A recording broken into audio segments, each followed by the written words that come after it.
Welcome to Stab the Dragon Productions and Blended Scotch Reviews for episode number 17 of Blended Scotch Reviews. This is our study of the blended Scotch whiskies that the whiskey nerds love to hate.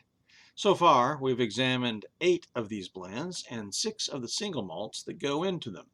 Tonight, we'll be looking at Ballantine's Finest. Just the facts. Founded by a grocer in Edinburgh by the name of George Ballantine, this blended Scotch is the second highest in volume of sales behind Johnnie Walker. It is available in this 750 milliliter bottle for under $20 here in Fort Worth, but frequently it's only available in the larger bottles, liter, 1.5 or 1.75. This is an 80 proof blend that is incredibly popular in Europe. It is the #1 selling Scotch in Europe, owned by Pernod Ricard. The taste. It's a little bit malty, honey, apples and pears, wood, spice. If there's any peat in here, it's just a faint hint of ash on the finish, maybe. That might just be wishful thinking on my part. All in all, it's very pleasant, light, and refreshing. My score for this whiskey was 76. My letter grade, stressing drinkability, a B-. My recommendation. While I would never turn down a drink of Ballantine's if offered, it's a very nice, enjoyable pour, but it is exceptionally mild. Perhaps it's a good starter, particularly if you might be scared of peat smoke. And so I can see why it's so popular in Europe.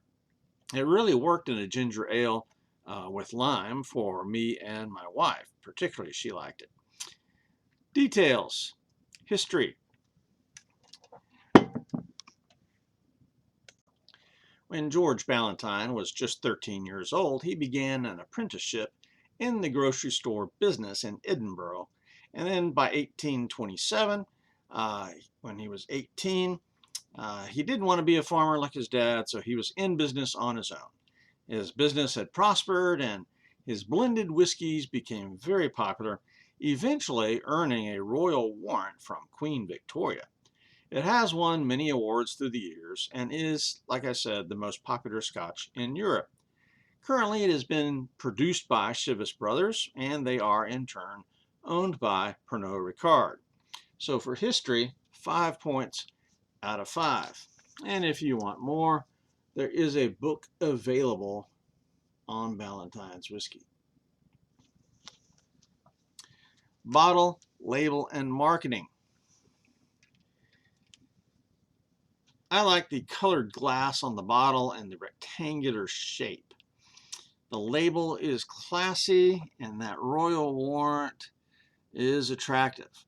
Their website's pretty nice, but has really taken the bow towards DEI in Scotland, it seems. For them to be #2 in the world means that they're doing something right in the marketing department. So 5 out of 5 for bottle, label, and marketing. Now, some people that I've seen online complain that this bottle and the label is too old school, but nonetheless, it seems to be selling in Europe, so complaints aside, there you go. Appearance of this whiskey. Again, Scotch can have food coloring, but for a blended Scotch, this is actually fairly dark. I'm giving it a 3 out of 5 for appearance. That's fairly dark for a blend. Composition. Everything I've read says it's comprised of over 40 malt whiskeys and just 4 single grain whiskeys. So that seems a little bit unusual, perhaps. This is an 80 proof, and again, it's non-age stated, so that means by Scotch standards, it's got to be 3 years at the youngest. But again, we're talking the #2 Scotch in the world by sales. That's pretty impressive for something that's comprised of all these different malts being blended. I can only find a couple of names listed for the blends, and they're unobtainable to me here. I did look for Glenbergie, and occasionally, and apparently in recent years, it's been available here or there, but not here in Fort Worth. 10 out of 15 for composition, because I just couldn't really uh, get anything, and I'm kind of doubtful of the 40 malt whiskeys going in there, but who knows? I guess that's what it is. So composition 10 out of 15. Nosing the whiskey. What do I get on the nose? My nose is inadequate for the task. I get very little. Maybe some hay, perhaps very faint green apples or pears, but no peat on the nose at all. So my basic score for nosing whiskeys that I can't really smell much is a 7. 7 out of 10 on the nose. But on the palate is a different story.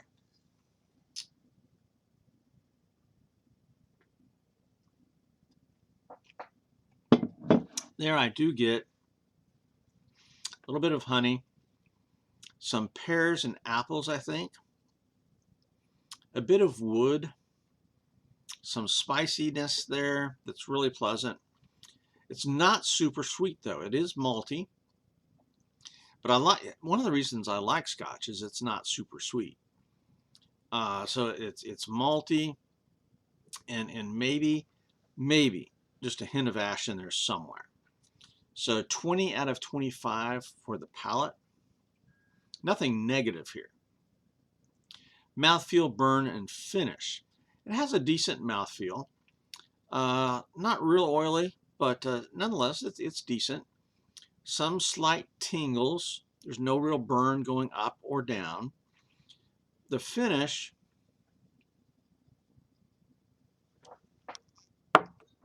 is, there might be a hint of bitterness from the wood, but it's not in a bad way. So again, for the palate, I got 20 out of 25. For the mouthfeel, burn, and finish, I'm going to say 11 out of 15. Neat or mixer? Well, I definitely like it neat. I think if you put it on ice, it might you might lose too much flavor, because this is a very mild whiskey. Okay, but I made a cocktail using Canada Dry ginger ale, 0 sugar, and there's a couple of limes in there.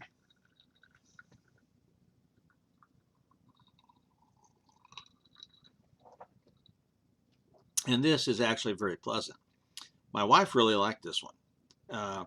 She likes the milder scotches with ginger ale. And I gotta say, this is quite refreshing, but emphasis on the ginger ale there. I can just barely taste the Ballantines as it just kind of dilutes down. So I would probably need to add some more, but if I add more, then the wife may not like it as much. So neater mixer, I'm going to say 4 out of 5, because it just seems a tad bit weak. Price, value, and availability. This was surprisingly not as widely available as I presumed it would be. Goody Goody was the only one here in Fort Worth carrying this 750 milliliter bottle, and it was $18.99, so that's a good price. Very good. Total Wine had the 1.75 liter for $27.99. I don't go for those big bottles because I drink a wide variety, and that would be way too much of one variety for me to have on hand. Specs did not even carry it, and that surprises me. So the price, I think, is a good value for what's in here. But availability is going to take a little hit, so only 8 out of 10 points for availability. Bonus point. The history of this whiskey is decent. The bottle label and marketing is very good. But the flavors are just not quite there for me. It's not bad at all. I would never turn it down. It's just a little bit on the bland side for me. So only 3 bonus points out of 5, giving me a total score of a 76. Now my letter grade stresses drinkability. And for that, this is a B minus.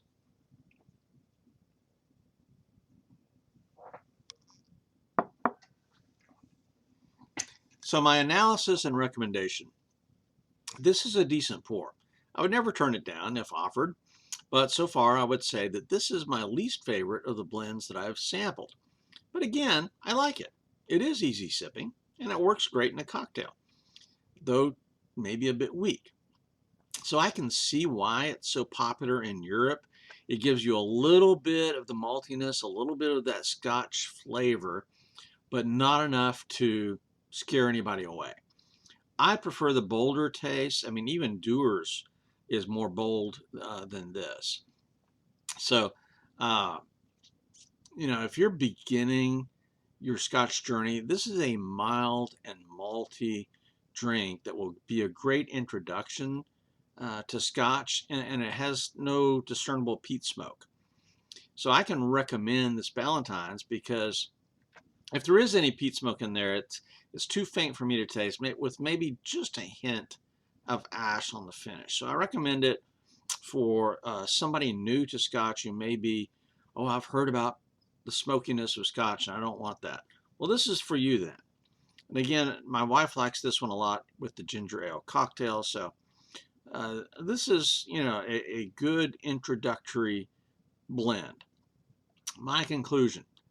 Next up in the blended Scotch reviews, we're going to do Dewar's White Label, but the French cask, 8-year. That's coming up next. Until then, this is Blended Scotch Reviews and Stab the Dragon, out here.